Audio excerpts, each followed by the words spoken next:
Avant de plonger dans cette histoire incroyable, pensez à vous abonner à la chaîne et à activer la cloche. Ici, chaque récit a quelque chose à dire, et vous ne voudrez pas en manquer un seul. Dans le tumulte de la ville, entre les bruits des voitures et le cliquetis des talons sur le trottoir, un mendiant avançait péniblement, tenant dans ses mains une vieille pancarte usée. Ses vêtements étaient rapiécés, ses mains noircies par la poussière de la rue, et pourtant, quelque chose dans son regard captivait l'attention de ceux qui croisaient son chemin. À quelques mètres, un millionnaire pressé, vêtu de son costume sur mesure, marchait d'un pas déterminé, son esprit préoccupé par les affaires et les problèmes familiaux. À ses côtés, sa fille, jeune adolescente fragile, était assise dans un fauteuil roulant dernier cri, un sourire forcé sur les lèvres, mais une douleur visible dans ses yeux. Elle ne marchait plus depuis un accident qui avait bouleversé la vie de toute la famille. Soudain, le mendiant s'arrêta devant eux. Les passants se firent plus rares, intrigués par cette scène improbable. Le regard du mendiant se fixa sur la fille, et sa voix, claire et étonnamment ferme, brisa le brouhaha de la rue. « Monsieur, je peux faire remarcher votre fille. » Le millionnaire resta figé. Le temps sembla suspendu. Il y eut d'abord l'incrédulité, puis le doute, et enfin, un mélange d'espoir et de curiosité. Comment un homme sans richesse, sans science apparente, pouvait-il prétendre accomplir un miracle que même les meilleurs médecins avaient jugé impossible? Pourtant, il y avait quelque chose dans l'assurance du mendiant, dans la profondeur de ses yeux, qui éveillait une confiance instinctive. La fille, elle, sentit une chaleur nouvelle l'envahir, un souffle d'espoir qu'elle n'avait pas ressenti depuis des mois. Ce jour-là, au cœur de la ville animée, le destin allait changer le cours de leur vie.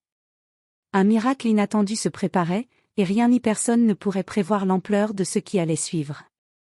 Le millionnaire, encore figé par les paroles du mendiant, regardait sa fille avec un mélange de peur et d'espoir. Son instinct lui criait de fuir cette idée, mais son cœur, lui, ne pouvait ignorer une chance, même infime, de la voir marcher à nouveau.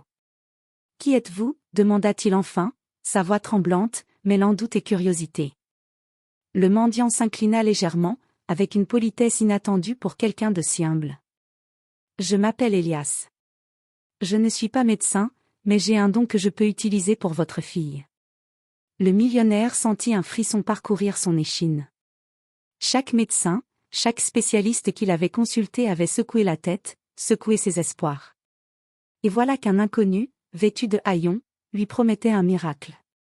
Il hésita, les passants autour les observant comme s'il assistait à une scène irréelle. Puis il regarda sa fille, ses yeux fatigués mais pleins de courage. « Si vous dites vrai » murmura-t-il, « alors je veux savoir comment. » Elias esquissa un léger sourire. « Nous devons aller quelque part où personne ne nous dérangera.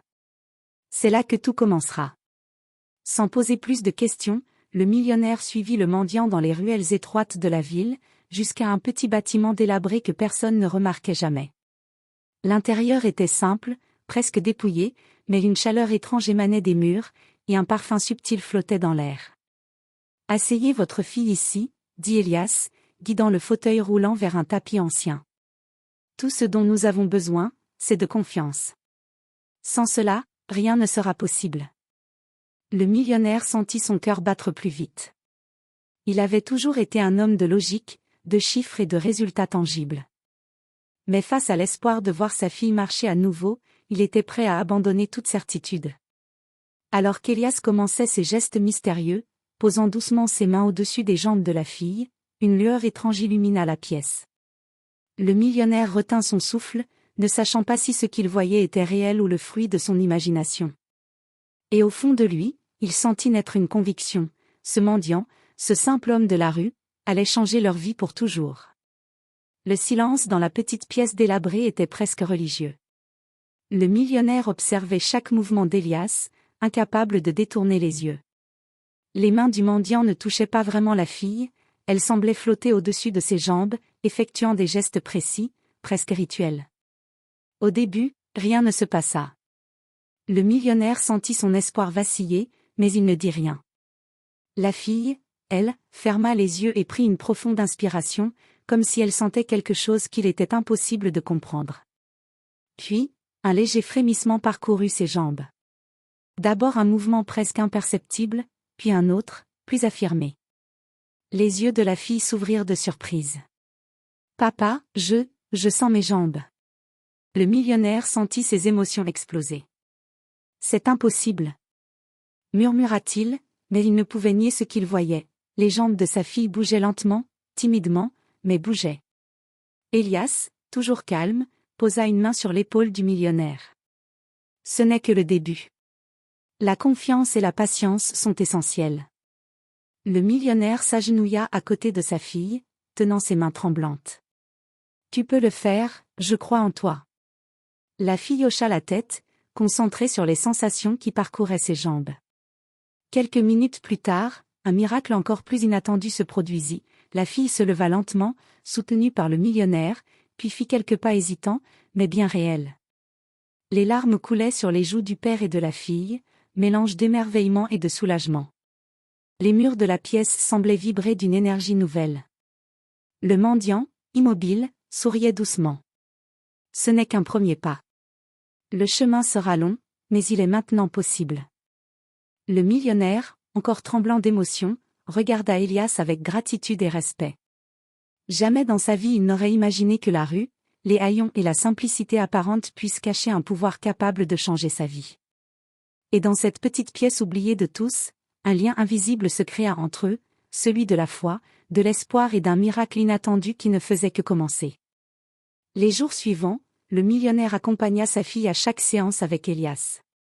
Chaque matin, il se retrouvait dans la petite pièce délabrée où un parfum subtil semblait toujours flotter dans l'air. Les jambes de la fille gagnaient en force et en assurance à chaque session, et son sourire s'élargissait de jour en jour. Mais le millionnaire était curieux, qui était cet homme capable d'un tel miracle? Un soir, après une séance particulièrement réussie, il s'assit face à Elias. « Dites-moi la vérité. Qui êtes-vous? Comment pouvez-vous faire ça ?» Elias le regarda calmement, ses yeux reflétant une sagesse que peu de gens pouvaient imaginer. « Je n'ai pas toujours été mendiant, » commença-t-il doucement. « J'ai voyagé dans des endroits que peu d'hommes osent visiter. J'ai étudié des techniques anciennes, des savoirs perdus, des méthodes de guérison que le monde moderne a oubliées. Mais ce n'est pas seulement la technique, c'est la volonté de croire, de guérir et de transformer qui fait la différence. » Le millionnaire fronça les sourcils, impressionné mais encore sceptique. « Alors tout est dans l'esprit ?» Elias secoua la tête. « Pas seulement. Il y a le corps, l'esprit, et une énergie que certains rappellent la foi, d'autres, le miracle. Tout est lié. Votre fille avait besoin de retrouver confiance en elle autant que ses jambes avaient besoin de mouvement. » La fille, qui écoutait silencieusement, sentit une chaleur envahir son cœur. Elle avait compris qu'Elias n'était pas un simple mendiant, mais quelqu'un qui voyait au-delà des apparences, au-delà des limitations humaines. « Mais pourquoi vous aidez-nous, des inconnus ?» demanda le millionnaire, intrigué. Elias sourit, presque mystérieusement. « Parce que la vie m'a appris que le vrai pouvoir ne se mesure pas à l'argent ou au statut. Il se mesure à la capacité de changer le destin des autres. Et parfois, ce que l'on croit être un hasard, est en réalité une rencontre qui devait se produire. » Le millionnaire, ému et reconnaissant, sentit une profonde admiration pour cet homme.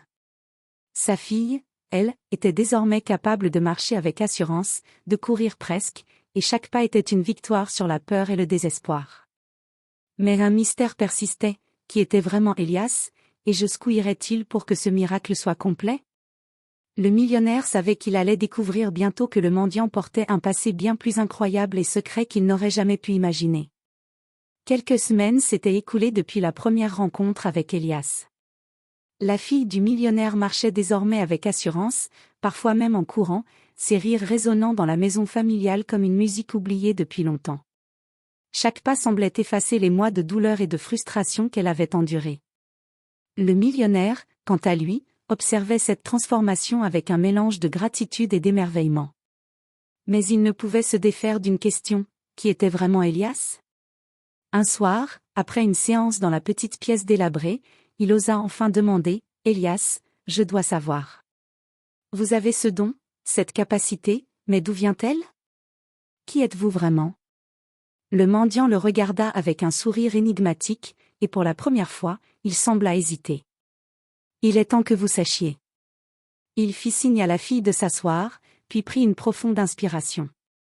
Je n'ai pas toujours vécu dans la rue. J'ai été formé par des maîtres dans des contrées lointaines, à des techniques anciennes de guérison et de maîtrise du corps et de l'esprit. Mais un événement dans ma vie m'a conduit à abandonner richesse et reconnaissance, et à choisir une vie simple, pour aider ceux qui croisent mon chemin. Le millionnaire restait bouche bée. Alors tout ce que vous faites, c'est volontaire? Vous choisissez les personnes à aider? Oui, répondit Elias, avec une douceur qui contrastait avec son passé mystérieux. Mais ce n'est pas le hasard. Chaque rencontre a un sens. Et parfois, ce que l'on croit être des miracles, sont simplement des moments où l'espoir et la volonté humaine trouvent un guide. La fille, désormais debout et rayonnante, s'approcha d'Elias. Merci, merci de m'avoir donné une seconde chance. Elias posa sa main sur sa tête avec tendresse. C'est toi qui as eu le courage. Je n'ai fait que montrer le chemin. Le millionnaire, ému aux larmes, comprit que la véritable richesse ne résidait pas dans son argent ou son statut, mais dans ce moment unique, où une vie brisée retrouvait la lumière grâce à un homme qui avait choisi la générosité plutôt que la gloire. Et tandis qu'ils quittaient ensemble la petite pièce délabrée, un sentiment de renouveau les enveloppait. Le passé d'Elias restait un mystère, mais une chose était certaine, la vie venait de leur offrir un miracle inattendu, qui allait changer leur existence pour toujours. La fille du millionnaire reprenait sa vie quotidienne avec une énergie retrouvée. Elle retournait à l'école, retrouvait ses amis, et chaque matin elle se levait sans crainte, marchant avec assurance, parfois même courant sur le trottoir devant la maison familiale. Le millionnaire observait chaque pas avec un mélange de fierté et d'inquiétude. Mais la vie, comme toujours, ne se laissait pas totalement apprivoiser. Un matin, alors qu'il sortait de la maison pour une promenade, un groupe de médecins réputés qui avaient suivi le cas de la fille se présenta devant eux. Le plus âgé, un spécialiste en rééducation, parla avec une expression à la fois curieuse et sceptique. « Monsieur, nous avons étudié le dossier de votre fille et ses progrès sont inexplicables. Même avec toute la science moderne, nous n'avons jamais observé une guérison aussi rapide. » Le millionnaire sentit son cœur se serrer. Il savait que la vérité sur Elias risquait d'être dévoilée au monde entier, et avec elle, le mystère qui entourait ce mendiant bienveillant. « Qui est cet homme ?» demanda le médecin. « Qui a accompli cela ?» Le millionnaire hésita un instant. « C'est un ami, un guide. Et il préfère rester discret. » Mais la fille, désormais pleine de confiance, s'avança et dit avec un sourire radieux, « Il m'a donné plus que des jambes pour marcher, il m'a redonné espoir. Et pour moi, c'est le plus important. » Le millionnaire regarda Elias, qui se tenait à distance, immobile mais serein, observant la scène avec un calme mystérieux. Dans ce regard, il y avait une promesse silencieuse, quoi qu'il arrive, il serait là pour les guider, mais toujours dans l'ombre, laissant la lumière briller sur ceux qui l'aidaient. Ce nouveau défi n'était pas seulement médical ou social, c'était une leçon de vie. Le millionnaire comprit que certains miracles ne peuvent pas être expliqués par la logique ou la science.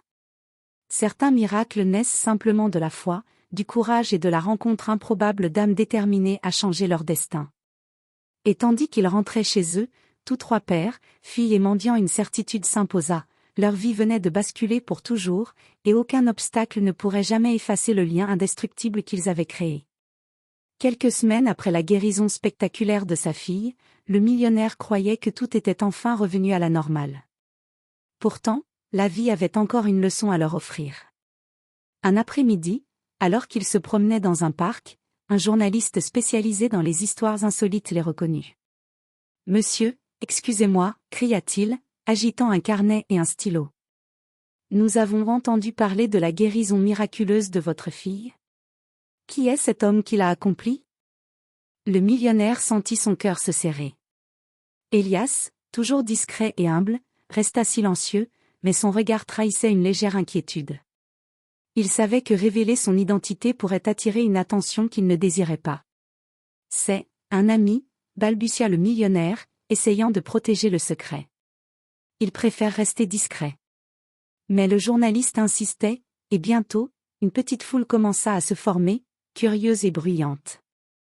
La fille, sentant l'inquiétude de son père et d'Elias, attrapa sa main. « Papa, nous devons le protéger. » Elias s'avança alors, son calme presque surnaturel contrastant avec le tumulte autour d'eux.